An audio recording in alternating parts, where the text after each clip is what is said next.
আন্তর্জাতিক নারী পাচার চক্রের মূল মাস্টার মাইন্ড বক্সনগরে ব্যাপক চাঞ্চল্য।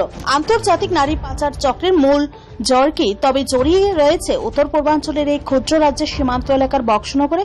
একটু পিছিয়ে আলোচনা করলে দেখা যায় গত 7 মাস পূর্বে ঘনিয়ামারা এলাকার জৈনিকা নাবালিকা তার মাসির বাড়ি মানিক্যনগরে আসলে তার সাথে পরিচয় হয় বক্সনগর মোল্লামুড়া এলাকার আমেনা বেগমের সাথে। অভিযোগ, সে রাজিয়াকে ফুসলিয়ে চেন্নাই নিয়ে গিয়ে 3-4 দিন পর থেকে তাকে জোর করে মাদক খাইয়ে অবৈধ কাজ করাতে থাকে। এর 3 মাস পর তাকে বেঙ্গালুরু বিক্রি করে দেয়। সেখানে গিয়েও নাকি একই অবস্থা।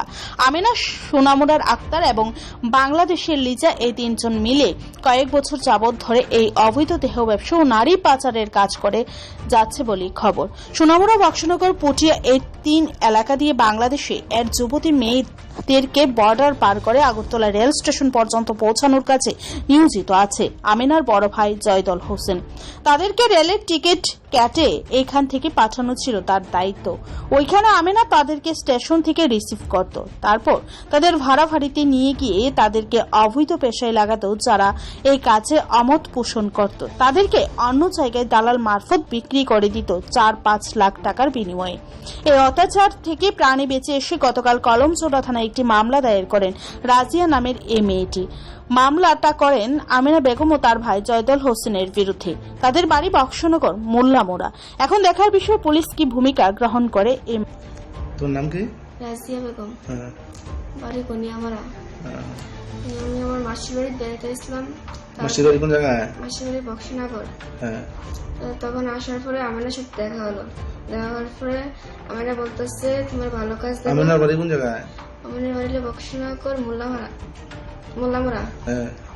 তো আমেনা আমার বললো ভালো কাজ দেবো, তুমি দেশে থেকে কি করবা, তোমার বাবা নেই মা আছে। তাই নিল, নেওয়ার পরে কোন জায়গায় নিছে? ব্যাঙ্গালোর। বেঙ্গালুরু না? হ্যাঁ, ব্যাঙ্গালোর থেকে তারপরে গেছে চেন্নাই করিমবাতর।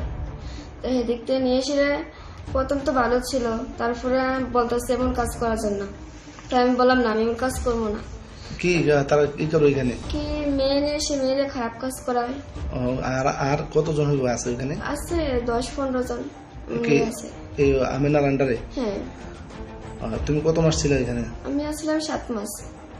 7 মাসে তোমার টাকা পয়সা কিছু দিছে নি তোমার? না, আমার টাকা পয়সা কিছু দেয়নি। কি কি হয়েছে আর? তারপরে মানে আমাকে খারাপ জিনিস করাচ্ছে। আমি বলছি আমি করবো না এরকম কাজ, ভালো কাজ হলে আমাকে বলো, আমি ভালো কাজ করবো। তারপরে আমার জোর জবরদস্তি করে মানে খারাপ কাজ করাইছে। তারপরে আমি আরেকজনের কাছে মানে বিক্রি করে দিছে।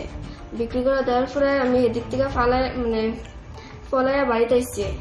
কালকে বাড়িতে আসছি, তারপরে এখন আমি বাড়িতে আছি। তোমরা কি থানাতে কোনো লিখিত দিছো নি? না, থানাতে কিছু দেয়নি। আমার শরীর ভালো না, তাই ডাক্তারের কাছে গেলাম, ডাক্তার দেখালাম, তাই আজকে দেবো। ওইখানে আমেনার সাথে আর কেউ আছে? হ্যাঁ, এর সাথে একটা ছেলে থাকে। ছেলের বাড়ি কোন জায়গায়? ছেলের বাড়ি হলে সোনামুড়া।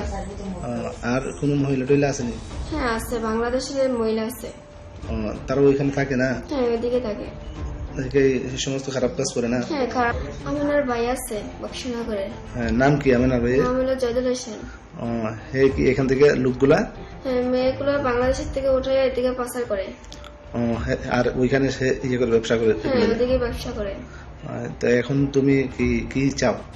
আমি এখন চাচ্ছি আমার উপরে যে 1 মাস কাজ করাইছে, যে আমাকে 1 টাকাও দেয়নি, যে আমি কাজ করছি, এখন আমার এই টাকা আর এবং আমার উপরে যে নির্যাতন করছে এটার আমি বিচার চাই।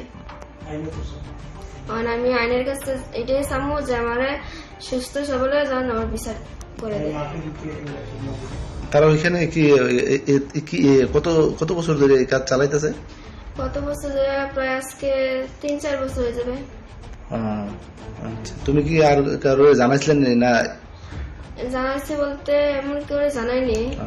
আমি বাড়িতে এসেছি কালকে, তাই আমি আজকে থানার ভিতরে যাই বলবো তার নামে।